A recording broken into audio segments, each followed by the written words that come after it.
अनय साहित्य क्लासेस में आप सभी का बहुत बहुत स्वागत है। मैं अर्चना शुक्ला अपने YouTube चैनल के माध्यम से आप लोगों को हिंदी साहित्य, हिंदी व्याकरण की तैयारी करवा रही हूँ, जो टीजीटी पीजीटी के साथ साथ आपके अन्य परीक्षाओं के लिए बहुत ही उपयोगी है।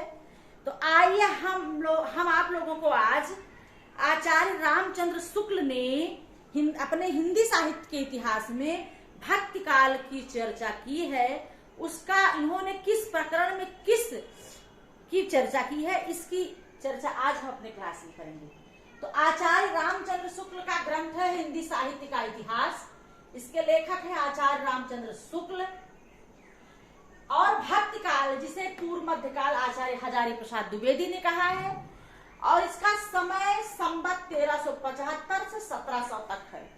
संवत 1375 से संवत 1700 तक है भक्ति काल का समय। इसमें आचार्य रामचंद्र शुक्ल ने अपने ग्रंथ हिंदी साहित्य के इतिहास में पहला जो प्रकरण 1 है, उसमें ये सामान्य परिचय देते हैं कि भक्ति काल क्या है, इसके अंतर्गत क्या क्या आएगा, निर्गुण शाखा, सगुण शाखा, निर्गुण शाखा के अंतर्गत क्या क्या है, सगुण शाखा के अंतर्गत क्या क्या है, इन सब की चर्चा आचार्य रामचंद्र शुक्ल करते हैं। और भक्ति काल में सबसे श्रेष्ठ कवि या किन किन कवियों की चर्चा करते हैं, उसको जो है वहां पर ले आते हैं।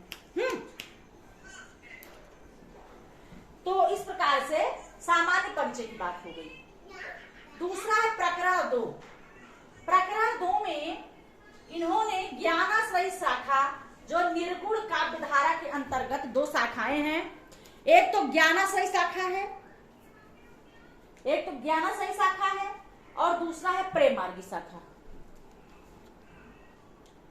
ज्ञानाश्रयी शाखा जो निर्गुण धारा के अंतर्गत है, उसमें संत कवियों की चर्चा की गई है।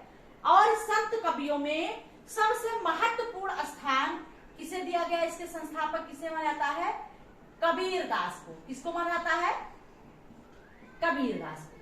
तो ज्ञानाश्रयी शाखा अगर प्रश्न बने, आचार्य रामचंद्र शुक्ल ने अपने हिंदी साहित्य के इतिहास में ज्ञानाश्रयी शाखा की चर्चा किस प्रकरण में किया है, तो प्रकरण 2 में। ज्ञानाश्रयी शाखा निर्गुण धारा के अंतर्गत आता है, जिसमें संत कवियों की चर्चा की गई है, जैसे कबीर है, नानक है, ना दादू है, सुंदर है, अक्षर अनन्य है, जम्भनाथ है, जो जितने भी उनके 12 कवि हैं, इसमें इन्होंने माना है ज्ञानाश्रयी शाखा में। तो वो संत कवि जो ज्ञानाश्रयी शाखा के अंतर्गत आते हैं, प्रकरण 2। तीसरा इन्होंने प्रकरण 3 में प्रेम मार्गी शाखा, सूफी शाखा को माना है। प्रेम मार्गी जो कि प्रेम पर चलता है, और इसके जो है महत्वपूर्ण कवि या संस्थापक माने जाते हैं जायसी जी। किसे मानते हैं ये, जायसी जी को, जायसी जी। तो इसमें आपके हैं जायसी और ईश्वरदास हैं, मुल्ला दाऊद हैं, कुतुबन हैं। तो इस प्रकार से आपके बहुत सारे कवि जो सूफी के अंतर्गत आते हैं, नूर मोहम्मद हैं। और इस प्रकार से ये आपके प्रेम मार्गी शाखा के अंतर्गत महत्वपूर्ण बहुत सारे कवि हैं, जो उसे पढ़ाया जाएगा विस्तृत रूप से। तो प्रेम मार्गी शाखा प्रकरण 3 में है। ये भी निर्गुण शाखा के अंतर्गत आता है, इसे सूफी शाखा भी कहते हैं। और इनमें जो है मुख्य आचार्य कौन है, संस्थापक आचार्य जायसी जी को माना जाता है। कवि को कौन से मुख्य कवि है, जायसी। तो ये हो गया प्रकरण 2 में ज्ञानाश्रयी शाखा की चर्चा होती है। प्रकरण 3 में प्रेम मार्गी सूफी शाखा की चर्चा होती है। प्रकरण 4 में सगुण धारा, जिसे है सगुण धारा में राम भक्ति की चर्चा होती है।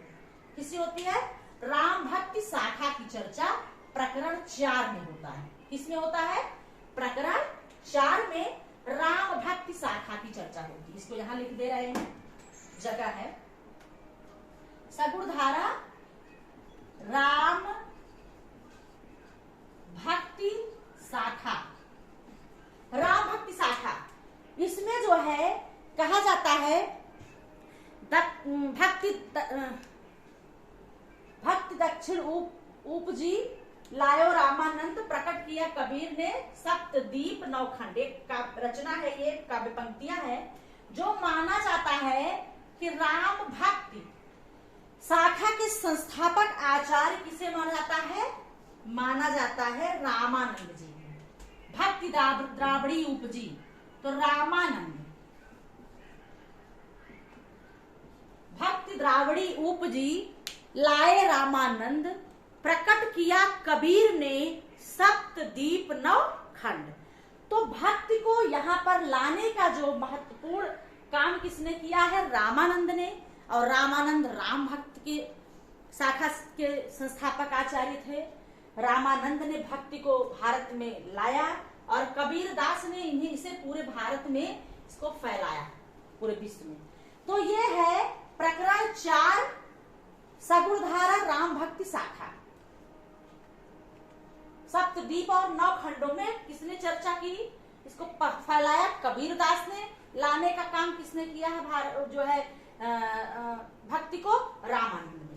तो चौथे प्रकरण में सगुण धारा के अंतर्गत राम भक्त शाखा की चर्चा करते हैं और राम भक्ति शाखा के संस्थापक आचार्य रामचंद्र शुक्ल। यहां तक तो समझ में आ गया होगा। अब आगे चलते हैं 5वां प्रकरण। प्रकरण 5 में भक्ति काल में ये कृष्ण भक्ति शाखा को रखते हैं। ये सगुण धारा के अंतर्गत है। सगुण धारा में 2 है, राम भक्ति और कृष्ण भक्ति। राम भक्ति रामानंद ने, किसके संस्थापक आचार्य? रामानंद ने राम भक्ति को बढ़ावा दिया है, संस्थापना की है। और कृष्ण भक्ति को वल्लभाचार्य, इसके संस्थापक आचार्य कौन है? ये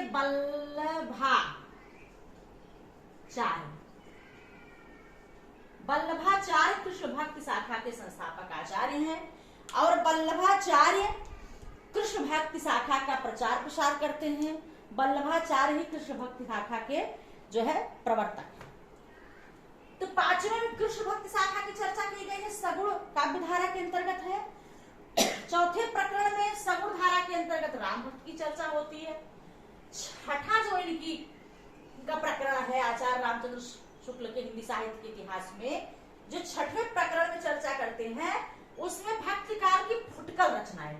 मतलब कुछ कवि संत तो ऐसे थे जो कि मार्गी थे, किसी किसी शाखा से जुड़े थे, चाहे निर्गुण शाखा से जुड़े रहे हो, चाहे सगुण शाखा से जुड़े रहे हो, चाहे वो ज्ञान मार्गी कवि रहे हो, चाहे प्रेम मार्गी कवि रहे हो, चाहे वो राम भक्ति से कवि रहे हो, चाहे वो कृष्ण भक्ति से। लेकिन कुछ कवि ऐसे थे जो किसी धर्म से, किसी पंथ से, किसी संप्रदाय से नहीं जुड़े थे, वो बल्कि अपने व्यक्तिगत रूप से जिनको मानते थे उनकी उपासना करते थे। तो फुटकल रचनाओं में उन्हीं की चर्चा की गई है। जैसे इसमें मीरा बाई भी है, रसखान भी है। तो इस प्रकार से कई जो है, नरोत्तम दास है, ठीक है, पुहकर कवि है।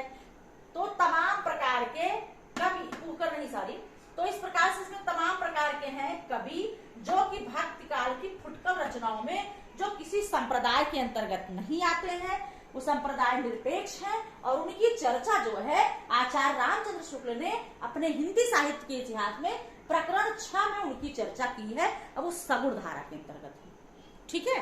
जैसे मीराबाई हो गई, वो कृष्ण की भक्त की उपासक थी, सगुण धारा के अंतर्गत है। और जैसे नरोत्तम दास हैं, वो भी हैं। और जो है क्या नाम है उनका, रसखान जी हैं, वो भी कृष्ण के उपासक थे। तो इस प्रकार से ये तमाम प्रकार के जो कवि हैं जो किसी संप्रदाय से ना जुड़ करके वो क्या है, सगुण धारा से जुड़े हुए हैं और फुटकल रचनाओं के अंतर्गत उनकी चर्चा आचार्य रामचंद्र शुक्ल ने अपने हिंदी साहित्य के इतिहास में किया है।